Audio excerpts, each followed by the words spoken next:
menyangkut kedudukan hukum. Nah, ini kedudukan hukumnya, ya ini perlu dipertegas. Ini apakah para kecik ya? Ini kan kecik ya? Ya, kecik. Ya, kecik. Ini apakah ini para kecik ini sudah berakhir masa jabatannya? Karena di sini akan berakhir. Ya, ini kan tahun 2025 nih. Ya. Nah, pastikan di situ nanti diperbaiki bahwa memang sudah berakhir. Ya, karena itu kan 2024 September itu kalau tidak salah dia berakhir kan? September. November ya. Ya, November berarti ini sudah berakhir. Berarti kalau untuk dengan perbaikan nanti ini semua posisinya sudah berakhir. Jadi jangan lagi akan berakhir. Karena faktanya sudah selesai kan gitu ya.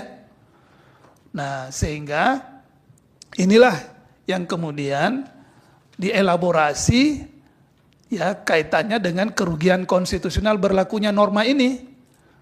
Ya, yang tadinya 6 tahun minta 8 tahun kan begitu ya.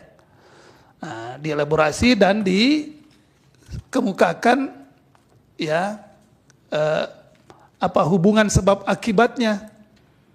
Apakah dengan dikabulkannya permohonan ini maka kerugian konstitusional itu berakhir. Jadi ini kemungkinan apakah ini faktual ya. Jadi kedudukan hukum itu bisa faktual, bisa potensial. Jadi itu dijelaskan dulu itu. Ya, kemudian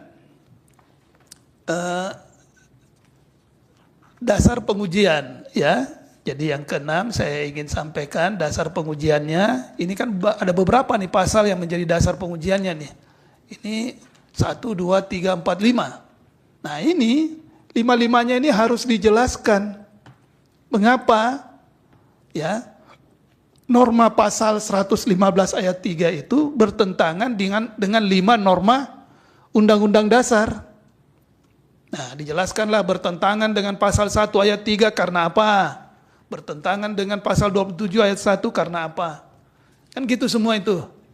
Supaya nanti bisa para yang mulia hakim, karena bukan saja kami bertiga ini, tapi nanti akan dinilai oleh 9 hakim.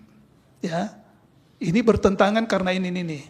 Jadi buat itu bisa benar-benar tampak memang bertentangan gitu. Ya, bangunlah argumentasi yang memang bukan sekedar narasi yang general saja ya, yang umum saja tanpa bisa mengaitkan bahwa ini bertentangan atau tidak.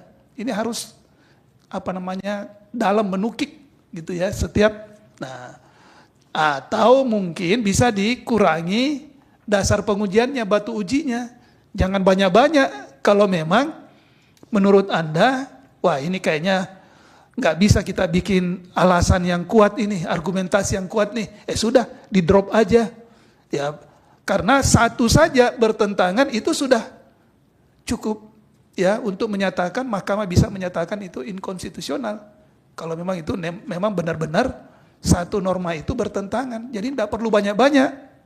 Karena Anda harus membuktikan pertentangan itu. Kan gitu ya.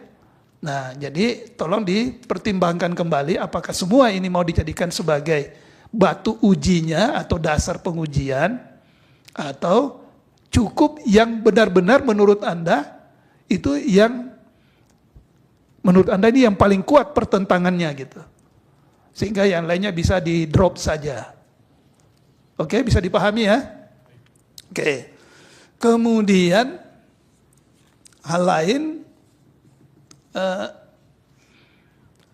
nah ini yang penting Anda membangun argumentasinya nih. Ini kan kuncinya ini pengen seperti di Undang-Undang Pemerintahan Desa yang 8 tahun ya menurut pemohon. Sementara yang sudah berakhir ini kan menjalani jabatannya itu hanya 6 tahun. Nah, tolong jelaskan dengan kuat ya, bagaimana perspektif Anda yang kuat bahwa ini memang ada diskriminasi. Karena apa? Ini kan undang-undang tentang pemerintahan Aceh kan gitu. Padahal ini undang-undang ini kan lex spesialis. Jangan sampai yang bagus di Aceh itu memang dipengen, sementara yang bagus di undang-undang yang undang-undang desa itu mau diambil juga. Ya, karena apa? Ya ini ingat, keadilan itu memperlakukan sama pada tempat yang sama, ya, dan memperlakukan berbeda pada memang tempat yang berbeda. Jangan-jangan ini memang karena berbeda, ya, karena dari namanya saja Gempong, Encik, ini kan spesifik semua yang hanya ada di Aceh. Makanya diatur dalam undang-undang pemerintahan Aceh, ya. Nah, terus karena dia ini melihat di luar Aceh ini ada yang 8 tahun berdasarkan undang-undang desa, loh kenapa tidak kita 8 tahun juga? Loh kan undang-undangnya beda. Nah ini tolong Anda jelaskan, ya, kenapa Anda mau keluar dari undang-undang Aceh? Bukankah selama ini ya otonomi khusus Aceh karena adanya undang-undang pemerintahan Aceh?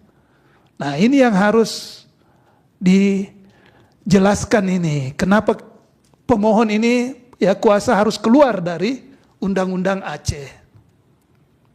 Ya, belum lagi saudara harus menjelaskan ini menyangkut angka nih 8 nih, ya 6 tahun menjadi 8 tahun. Ya ini kan dalam banyak putusan Mahkamah Konstitusi itu dipandang adalah bagian dari kebijakan pembentuk undang-undang. Ya, nah ini kalau dari 6 menjadi 8 mana dalam konstitusi itu menyatakan itu diskriminatif. Nah ini karena ini pada umumnya ini bagian dari kebijakan pembentuk undang-undang. Nah Anda menjelaskan bahwa ini mahkamah bisa keluar dari kebijakan ini. Nah, itulah alasannya yang perlu kami ketahui. Apa alasannya Anda mendorong mahkamah